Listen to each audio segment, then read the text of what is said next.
All right, so we're finally tackling this X-Men showdown that everyone's been, requesting, I guess. Yeah, the clash of these two titans. Exactly. And it's Right. not just about who would win in a fight, right? Like, that's the fun surface level stuff, Right. but there's a lot more to unpack. Yeah, it's a philosophical difference in ideology as much as it is a physical one.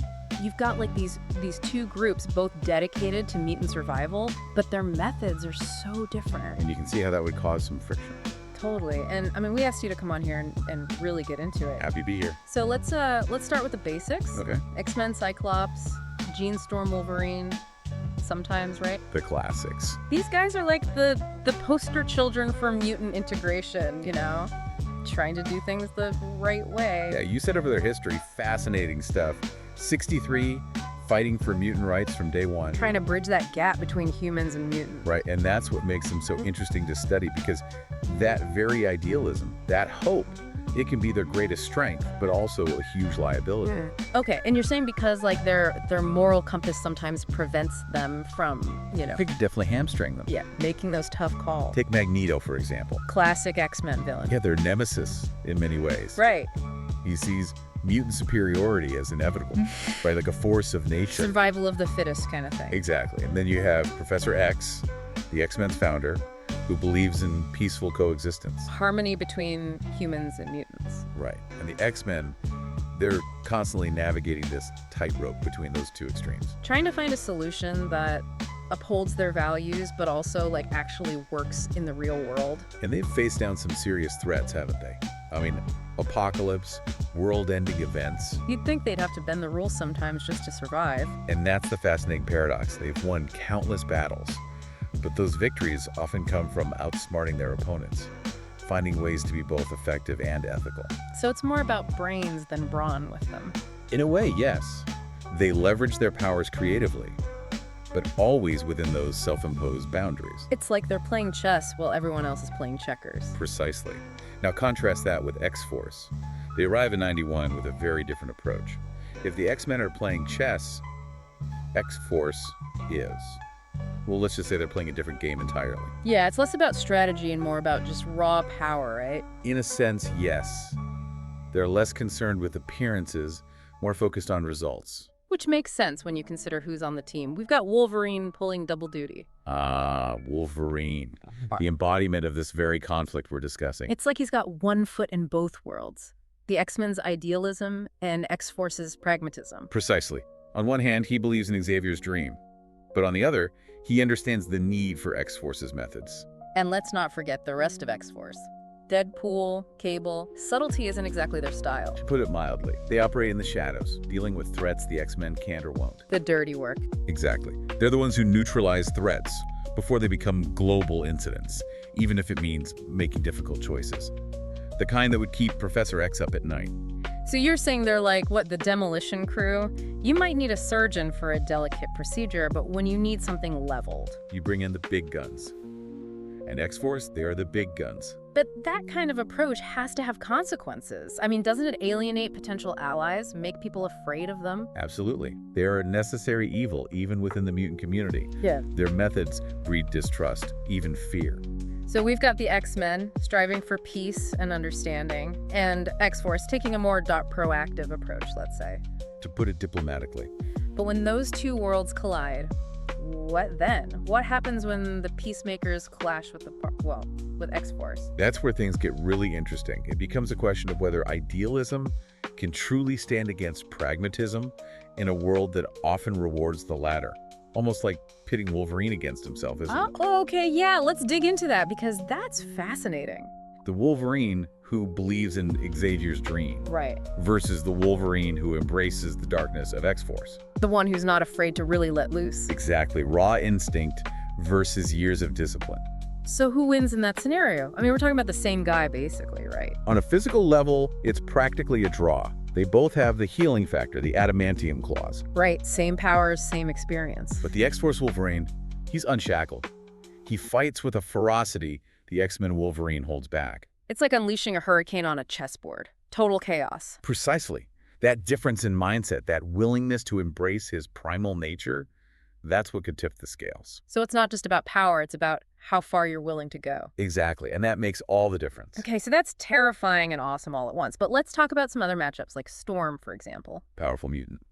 She can control the weather. Who on X-Force can stand up to a hurricane? Ah, but you're forgetting Psylocke. Her telekinesis could disrupt the very environment Storm controls. Hold on. For those of us who haven't memorized the X-Men Encyclopedia, remind me what Psylocke can do again. She's a powerful telepath, able to read minds and disrupt thoughts. But her real strength, especially against someone like Storm, is her telekinesis. Right, creating force fields, moving objects with her mind, that kind of thing. Precisely. Yeah. She can create incredibly focused force fields, levitate objects, even turn those objects into weapons. So while Storm is summoning a tornado, Psylocke could be flinging cars at her. Imagine Storm unleashing a tempest, lightning crackling through the air. Okay, I'm picturing it. But before it can reach Psylocke, she erects a barrier of pure telekinetic energy, deflecting the bolts. Maybe even manipulating the environment, turning those wind currents against Storm herself. It's like she's playing chess with the fabric of reality. In a way, yes. This is giving me chills just thinking about it, but we can't forget Cyclops. He's like the X-Men's tactician, right? A brilliant strategist. Who on X-Force could even come close to matching that? That's where Cable comes in. A time traveler from a future ravaged by war. Okay, so he's seen some things. He's a master strategist in his own right, and he has access to technology far beyond anything the X-Men possess. Remember, this is a man who goes toe-to-toe with Apocalypse. Right, I forgot about that little detail. He's not to be underestimated. But can he really outmaneuver Cyclops? I mean, those optic blasts are no joke. And he's been leading the X-Men for years. Remember those self-imposed limitations we talked about? Cable doesn't have those. He's fought wars across time, witnessed the rise and fall of civilizations.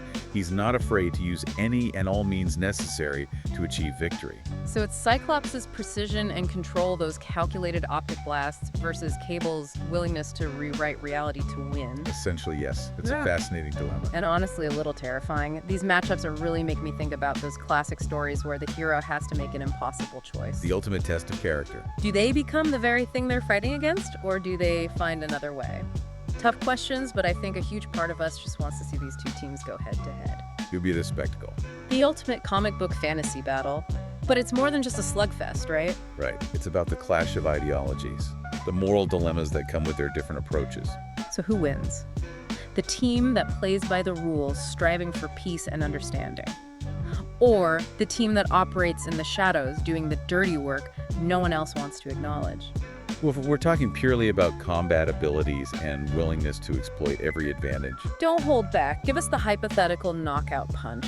honestly, X-Force probably takes it. Yeah. They're just too willing to cross those lines. Yeah, right. The X-Men, they hesitate, they hold back. Because of those morals that we were talking about. Exactly. They're trying to uphold a certain standard. Which is admirable, but maybe not so practical when you're fighting for your life. It's a tough balance to strike. And it makes you wonder, is that the price of idealism? Yeah, is it even possible to have both? To fight for a better future without, getting your hands dirty in the process? It's the question, isn't it? Mm-hmm. And it is something both the X-Men and X-Force grapple with. Like that Wolverine quote, right and wrong. They ain't so different when you're staring down the barrel. Exactly. In the heat of the moment, those lines can get blurry fast.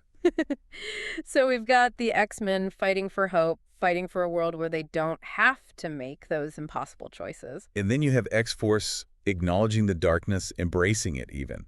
Because someone has, right? Someone has to do the dirty work, the things that need to be done, even if they're not pretty. It's a lot to think about, and it's making me realize that this goes way beyond just comic books, Oh, absolutely. This is about the choices we make, the sacrifices we're willing to make for what we believe in. Can you fight for something good without becoming a monster in the process? That's the million-dollar question, isn't it? Yeah. And both the X-Men and X-Force, they represent different sides of that struggle. So where does that leave someone like Wolverine? Caught in the middle forever. It's like he's a walking embodiment of that internal conflict. Torn between two worlds, two sets of ideals. Does he find a way to bridge the gap? Or does something have to give? Maybe it's not about finding the right answer, but rather understanding that sometimes there isn't one. That sometimes it's more complicated than that. Exactly. The world isn't black and white, it's shades of gray. And navigating those shades, well, that's the real challenge. Wow, we really went deep on that one, huh? We did. It's amazing how a simple question like X-Men versus X-Force can lead to such a complex conversation. Right. And I think that's the beauty of these deep dives. Absolutely. We start with the fantastical and end up exploring the very nature of good and evil, heroism and sacrifice. And who knows, maybe we even learned a little something about ourselves along the way. I like to think so. Well said. Well said. For the deep dive, I'm host speaker reminding you to keep exploring, keep questioning, and keep diving deep into the fascinating world around us. Until next time,